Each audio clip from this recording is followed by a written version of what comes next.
अब वो दिन दूर नहीं जब पुलिस ट्रेनिंग स्कूल की बैरक से सामूहिक रामायण पाठ की वीडियो सामने आएंगी। दरअसल एडीजी ट्रेनिंग ने मध्य प्रदेश में नए भर्ती कांस्टेबलों को पुलिस ट्रेनिंग स्कूलों में हर रात सोने से पहले सामूहिक रूप से रामचरितमानस के 1-2 अध्यायों के पाठ का मौखिक निर्देश दिया है। भगवान राम के जीवन से प्रेरणा लेकर उनके नैतिक मूल्यों का अनुसरण करने की सलाह दी है। प्रदेश के 8 पुलिस ट्रेनिंग स्कूलों में 23 जुलाई से कांस्टेबलों का 9 महीने का बेसिक प्रशिक्षण कोर्स शुरू हो गया है।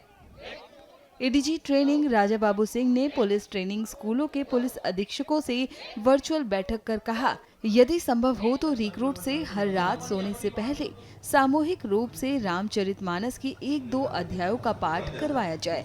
उन्होंने कहा कि रामचरितमानस ज्ञान का अद्भुत भंडार है, जिसमें आदर्श और मूल्य आधारित जीवन जीने का मार्ग बताया गया है। बता दें कि बालाघाट से आए रिक्रूट जिशान शेख ने एएनआई से बात करते हुए क्या कुछ कहा, सुनिए। आज हमारी ट्रेनिंग का पहला दिन है और ट्रेनिंग सर बहुत अच्छी चल रही है। अच्छा, ये बताइए, कल एडीजी साहब जिस तरीके से उन्होंने वीडियो कॉन्फ्रेंसिंग, कई लोगों की आदत है अपने घर के पास ट्रेनिंग के लिए मांग रहे थे कि हम अपने घर के पास पीटीसी उसमें करवा दीजिए हमारा, कई एप्लीकेशन आई थी उनको। इसके बाद उन्होंने कल वीडियो कॉन्फ्रेंसिंग से चर्चा भी करी नए ट्रेनिंग रिक्रूट से, और कहा कि रामचरितमानस का पाठ पढ़िए, आप लोग उनके जीवन से अनुसरण करिए, उनको पढ़िए, सीखिए। और जब 14 साल जब राम जी बाहर से जब 9 महीने के होंगे, तो उसको लेकर आप उसे किस तरीके से देखते हैं? सर बिल्कुल सही बात है सर, क्योंकि जब वो 14 साल का वनवास गए थे सर, तो उन्होंने वहाँ पे मतलब अपनी फैमिली से दूर रहे सर, बहुत सारे सेक्रीफाइसेस किए सर, बहुत सी चीज़ें सीखी और मतलब उन्हें जंगल में अपना जीवन बिताया था सर।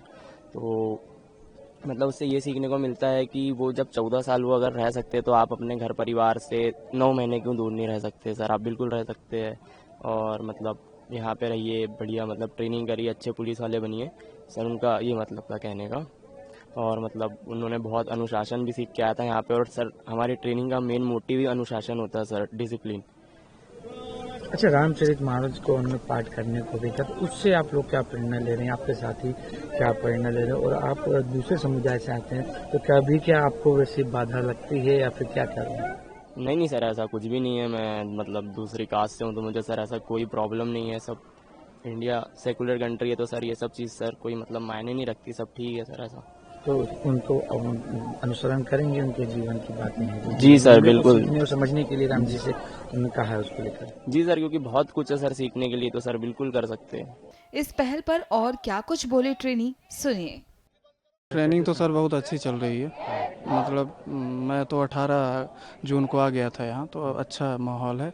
और एडीजी सर कल मीटिंग लिए थे तो उसमें उन्होंने राम भगवान के बारे में कुछ जिक्र किया कि जैसे उन्होंने 14 वर्ष अपने पिताजी के आदेशानुसार समाज के कल्याण के लिए वो वनवास चले गए, तो क्या आप इस देश और प्रदेश के लिए और अपने माँ बाप के या अपने खुद के उत्थान के लिए क्या आप 9 महीने ट्रेनिंग सेंटर में नहीं गुजार सकते?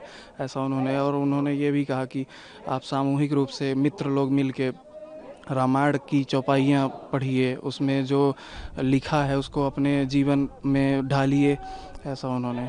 तो आप लोग क्या कर रहे हैं, उसको प्रैक्टिस में ला रहे हैं? जी सर, वो तो काबिल तारीफ़ है। डीजी सर ने मतलब सम्मान, मैं गर्व महसूस करता हूँ कि उन्होंने ऐसा हम लोगों के गाइडलाइंस दी। तो आप लोग क्या उसका करेंगे या जी सर करेंगे। मुझे 1 महीने हो गया है, 23 जून को आ गया था मैं यहाँ। ट्रेनिंग शेड्यूल बहुत अच्छा है, पूरे दिन बिजी शेड्यूल है, अच्छा शेड्यूल, खाने पीने की व्यवस्था बढ़िया है, अच्छी चल रही है। और सब जो उस्ताद हैं हमारे बहुत अच्छी ट्रेनिंग दे रहे हैं हमको। कल एडीजी साहब की मीटिंग हुई थी, उसमें उन्होंने बताया कि हम लोगों को अच्छा प्रशिक्षण मिले और देश प्रदेश में नाम रोशन करें। और उन्होंने रामचरितमानस के बारे में बताया, तो उसका हम लोग निरंतर पाठ करेंगे, जो हम लोगों का क्लास शेड्यूल है उसमें और अपने हॉस्टल में।